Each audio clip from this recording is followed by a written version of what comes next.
In the last video we looked at the 13 Pros, but this time we'll focus on the regular 13 and 13 Mini, everything that's new, how they compare to last year's models, and whether or not you should buy or upgrade to one. It seems that this year has been a refinement year, as opposed to leaping ahead with new innovations. The 13 series is sort of like the iPhone 12s, and whilst that might mean an upgrade from a 12 isn't needed, the improvements could still make a 13 worth buying instead of a 12. The changes might not be the most exciting this year, but they're useful upgrades nonetheless. Like the Pro models, they focus on the display, the battery life, and the cameras.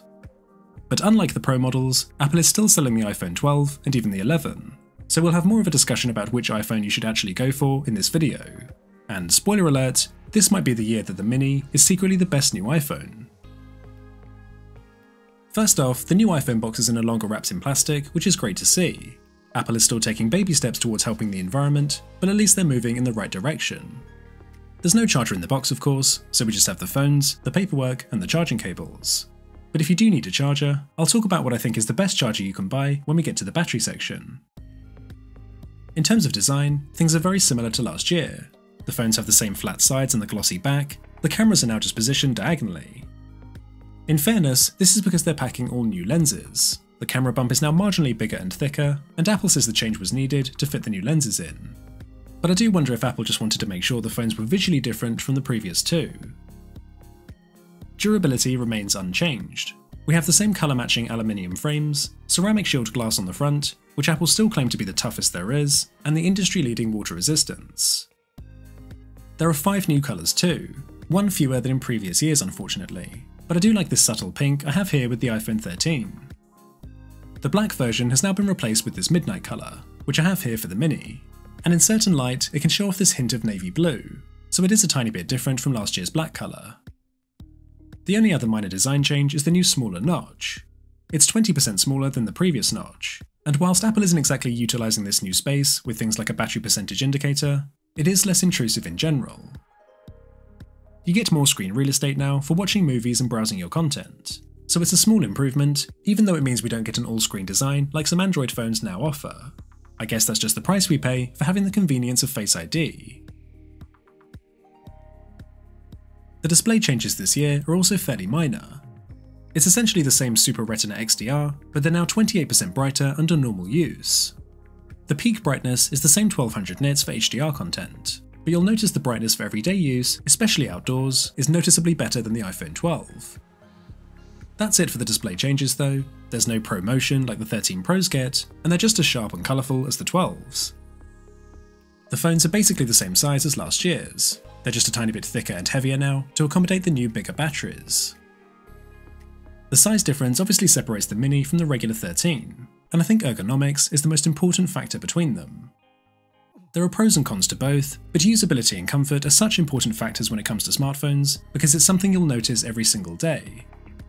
The 13 Mini is just a joy to hold and use. The tiny form factor feels so light in your hands, and you can actually reach all 4 corners of the display with one hand, which is rare for a 2021 smartphone.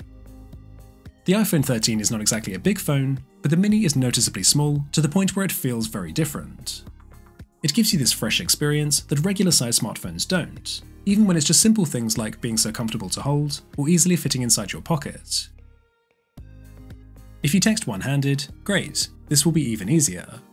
But two-handed, I do find it a lot easier on the 13, which has more space and bigger keys. As much as I like the Mini's form factor, I type a lot two-handed, and it can be frustrating trying to hit those tiny keys. Your content is also easier to see and read on the bigger 13, so web browsing and social media is more enjoyable, not to mention that the YouTube and movie experience is better too. If you like to do any gaming on your iPhone, not only is everything easier to see on the 13, but the controls are bigger and a lot easier to use as well, whereas you may struggle more on the Mini. One important point is that if you're coming from a much older phone, anything from the iPhone SE or iPhone 8 and older, then the Mini actually has a bigger screen than those phones, even if the phone overall is smaller. So the screen size may not bother you at all, but those people who are used to bigger screens should consider how much smaller it is. Switching to the Mini will either take some adjusting to, or it's simply not going to be big enough for you, and the 13 will then become the obvious choice. So do take a moment to think about ergonomics and usability, because this often gets overlooked, but it really changes how it feels to use each phone.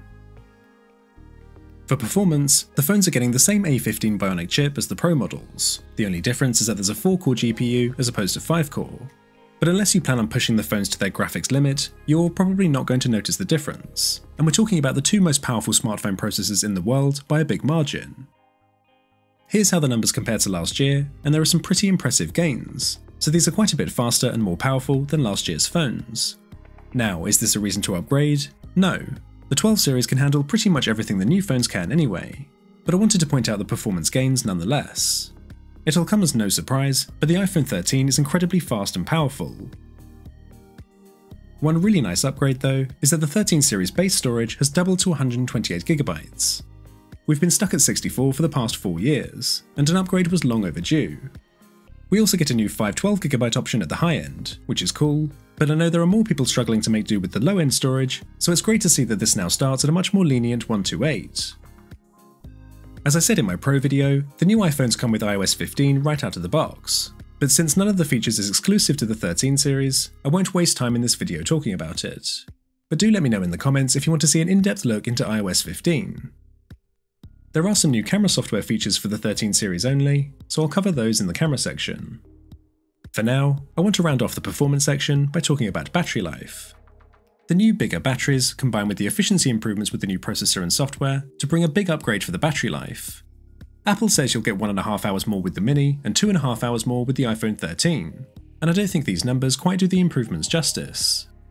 I can comfortably get just over a day out of the Mini and can push the 13 to almost 2 days. If you look at the screen on time here, this is after a reasonably heavy use day. There's a few hours of video streamed, over an hour on a FaceTime call, social media browsing, and almost 9 hours of screen on time. So this really tells us two things. One, that the 13 still has noticeably better battery life than the Mini. After usability and the display size, is the third and final factor separating it.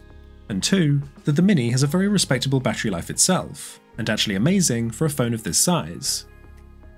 Last year, the battery life was the one major restriction stopping me from recommending the Mini to everyone. Otherwise, it was my favourite of the iPhone 12 series. As lovely as that small form factor is, you would sometimes struggle to make it through the whole day on a single charge.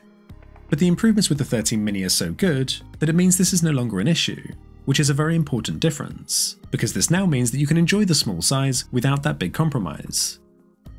The 13 Mini's battery life rivals the iPhone 12, so it doesn't just hold its own as a much smaller phone, it's even beating some of the bigger battery phones too. So for anyone who likes the idea of a small phone but was concerned about the battery, I think now is the time to pull the trigger and go for the Mini, especially since this is likely the last year that Apple will make a mini iPhone. At the same time, if you use your phone quite heavily throughout the day, the regular 13 is still going to be your best bet, since you'll get a couple of hours extra with it. The charging experience is the same as last year. We've got the convenient MagSafe charging, alongside regular wireless charging, and then 20-watt fast charging via a lightning cable combined with the right charger. With no charger in the box though, you may be wondering what the right charger is, and that's where Anker's Nano Pro steps in. This tiny 20-watt USB-C charger amazingly packs enough power to charge your iPhone at the maximum speed, and it's my top pick for a fast charger for your new phone. It's actually 45% smaller than Apple's stock charger, and yet has the power to charge your iPhone 3 times faster than those original chargers the phones used to come with.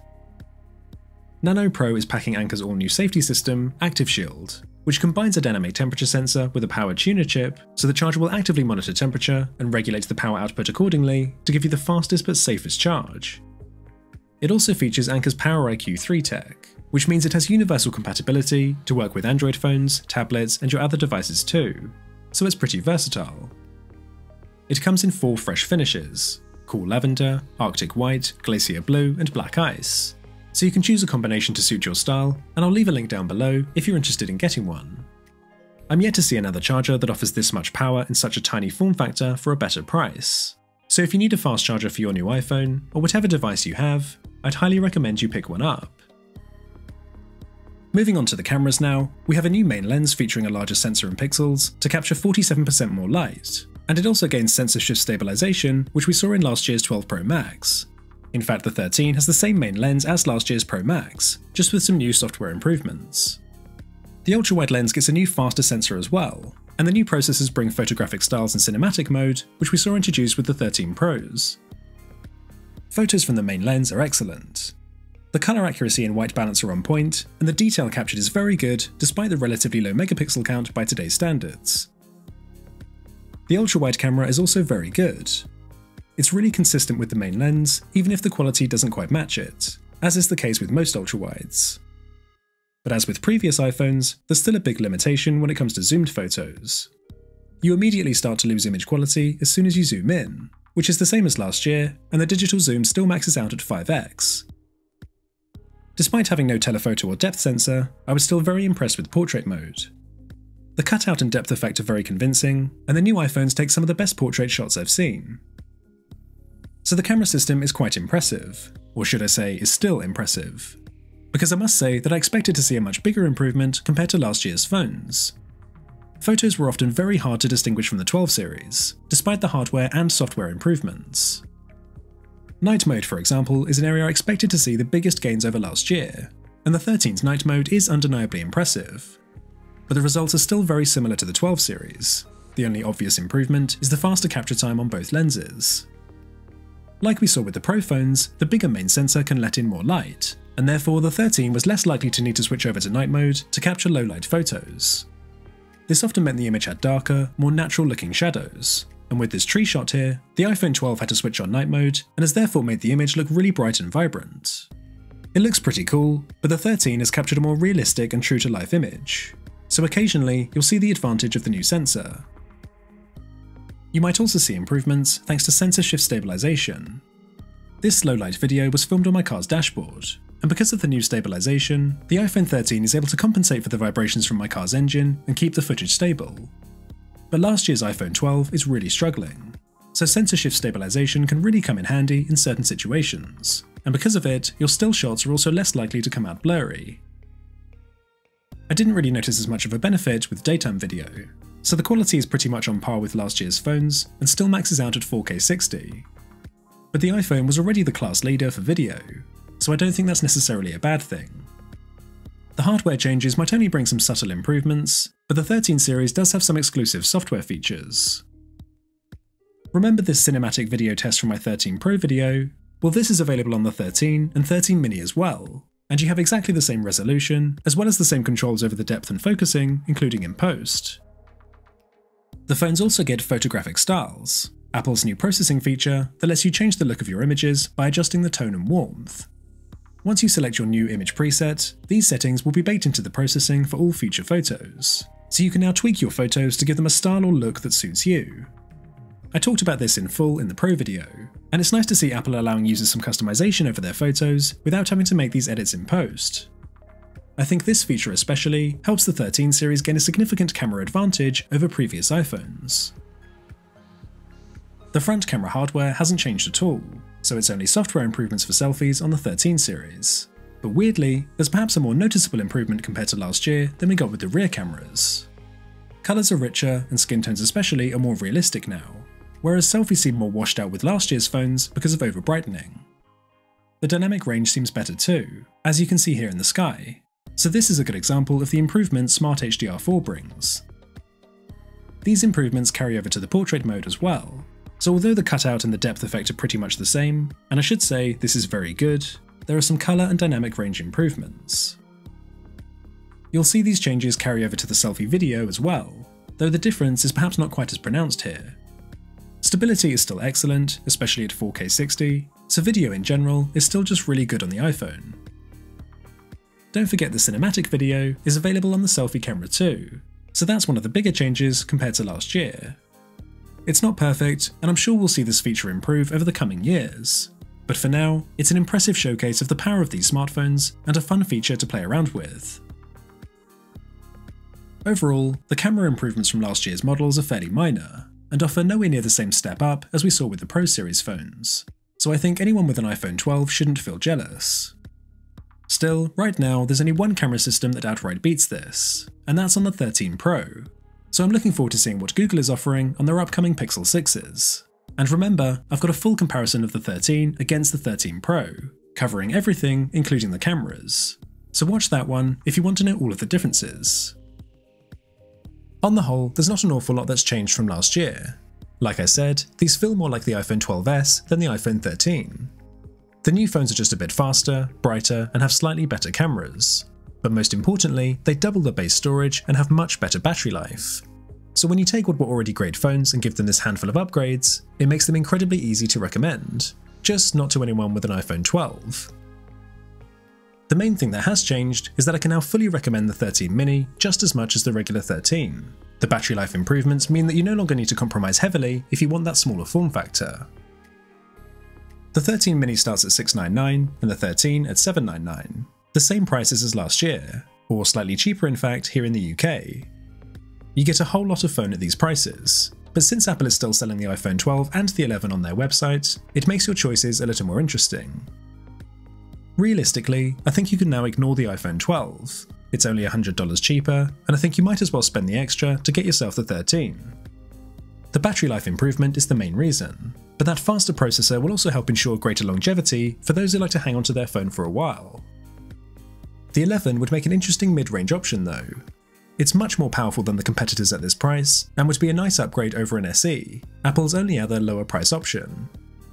But the gap between the 11 and 12 is quite a bit larger than between the 12 and 13. For instance, the 11 has an LCD screen rather than OLED, which is a significant downgrade, and it's also missing features like MagSafe and 5G. Again, something you'll want to think about for long-term use. So the 11 might be a nice option for those on a tighter budget, but if you can stretch for a 13, I think that would be the most sensible use of your money. The iPhone 13 might not be the most exciting or groundbreaking of iPhone releases, but it's a phone that nails the basics, with fantastic cameras, blistering speeds, and an awesome battery life. For anyone unsure about whether to upgrade or not, let us know what phone you currently have in the comments section and we'll do our best to help you.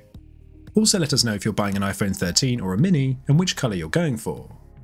Don't forget that I have a separate video dedicated to the 13 versus the 13 Pro for those of you undecided about those two phones, so make sure you're subscribed with notifications turned on so you don't miss that one. Give the video a like if you found it helpful, thank you very much for watching, and I'll see you in the next one.